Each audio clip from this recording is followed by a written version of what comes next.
Hari Om Namaste. First day revision of Srimad Bhagavata Mahapuranam, first Skandam, first chapter, shlokas from 1 to 23, second chapter, shlokas from 1 to 4.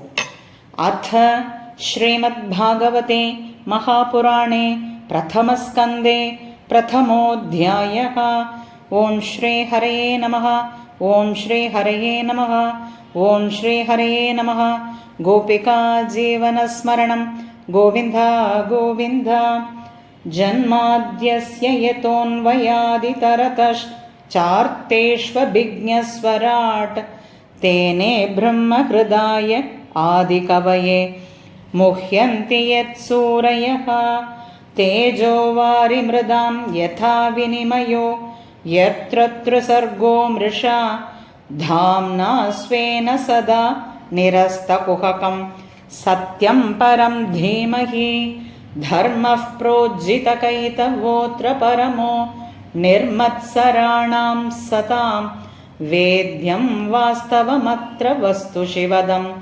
Tapatrayonmulanam Srimad Bhagavate Mahamunikrite Kim va Parairishvaraha Sadyo Hridya Varudhyatetra Krutibihi Shushrushibistakshanat Nigamakalpataror Galitam Phalam Shukamukadamrtadravasamyutam Pibata Bhagavatam Rasamalayam Muhuraho Rasika Bhuvi Bhavukaha Naimishe Nimishakshetre Rishaya Shaunakadayaha Satram Swargaya Lokaya Sahasrasamamamasata Tayekadatu Munayaha Pratarhutahutagnayaha Satkratam Sutamasinam Paprachuridamadarat Rishaya Uchuhum Tvaya Khalu Puranani Setihasani Chanaga Akhyatanyapyadhitani Dharmashastrani Yanyuta Yani Veda Vidam Sreshto Bhagavan Badarayanaha Anye Chamunayas Suta Paravara Vido Viduhu Vethatvam Saumya Tat Sarvam Tatvatastadanugrahat Bruyusnigdhasya Shishyasya Guravo Guhyamapyuta Tatra Tatranjasa Yushman Bhavata Yadvinishchitam Pumsamekam Tatashreyaha Tannashamsitumarhase Prayenalpayushas Sabya Kalavasmin Yuge Janaha Mandha Sumanda Matayo Mandabhagya Hyupadrutaha Bhurini Bhuri Karmani Shrotavyani Vibhagashaha Atas Sadhotra Yatsaram Samudhritya Manishaya Bruhina Shraddha Dhananam Yenatma Samprasidati Suta Janasi Bhadram Te Bhagavan Satvatam Patihe Devakyam Vasudevasya Jato Yasya Chikirshaya Tanna Shushrushamananam Arhasyanganu Varnitum Yasyavataro Bhutanam Kshemaya cha Bhavaya cha Apanna Samsritim Ghoram Yannama Vivasho Grinan Tatas Sadyo Vimuchyeta Yadbibheti Swayam Bhayam Yatpada Samshrayas Suta Munayah Prashamayanaha Sadyah Punantyupasprishtaha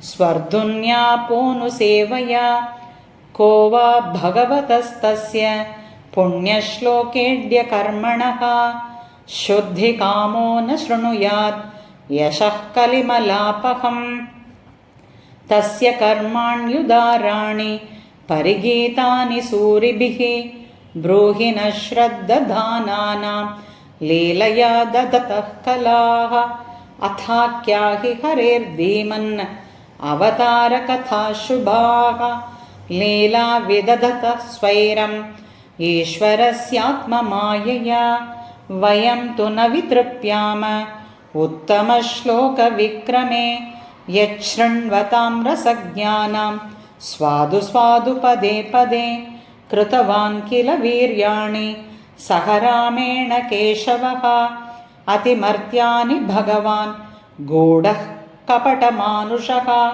कलिमागतमाज्ञाय क्षेत्रेऽस्मिन् वैष्णवे वयम् आसीना दीर्घसत्रेण कथायां सक्षणा हरेः त्वं नः सन्दर्शितो धात्रा दुस्तरं निस्तितीर्षतां कलिं सत्त्वहरं पुंसां कर्णधार इवार्णवं ब्रूहि योगेश्वरे कृष्णे ब्रह्मण्ये धर्मवर्मणि स्वां काष्ठामधुनोपेते धर्मः कं शरणं गतः इति श्रीमद्भागवते महापुराणे पारमहंस्यां संहितायां प्रथमस्कन्धे नैमिषीयोपाख्याने प्रथमोऽध्यायः।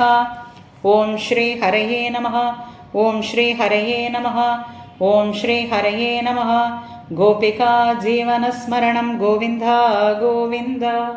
अथ श्रीमद्भागवते महापुराणे प्रथमस्कन्धे द्वितीयोऽध्यायः। ॐ श्री हरये नमः। ॐ श्री हरये नमः। ॐ श्री हरये नमः। गोपिका जीवनस्मरणं गोविन्द गोविन्द। व्यास उवाच इति सम्प्रश्नसंहृष्टो विप्राणां रौमहर्षणिः प्रतिपूज्य वचस्तेषां प्रवक्तुमुपचक्रमे। सूत उवाच यं प्रव्रजन्तमनुपेतमपेतकृत्यं द्वैपायनो विरहकातर आजुहाव पुत्रेति तन्मयतया तरवोऽभिनेदुः तं सर्वभूतहृदयं मुनिमानतोऽस्मि यस्वानुभावमखिल श्रुतिसारमेकम् अध्यात्मदीपमति तितीर्षतां तमोन्धं संसारिणां करुणयाः पुराणगुह्यं तं व्याससूनुमुपयामि गुरुं मुनीनां नारायणं नमस्कृत्य नरं चैव नरोत्तमं देवीं सरस्वतीं व्यासं ततो जयमुदीरयेत्। हरिः ओम्।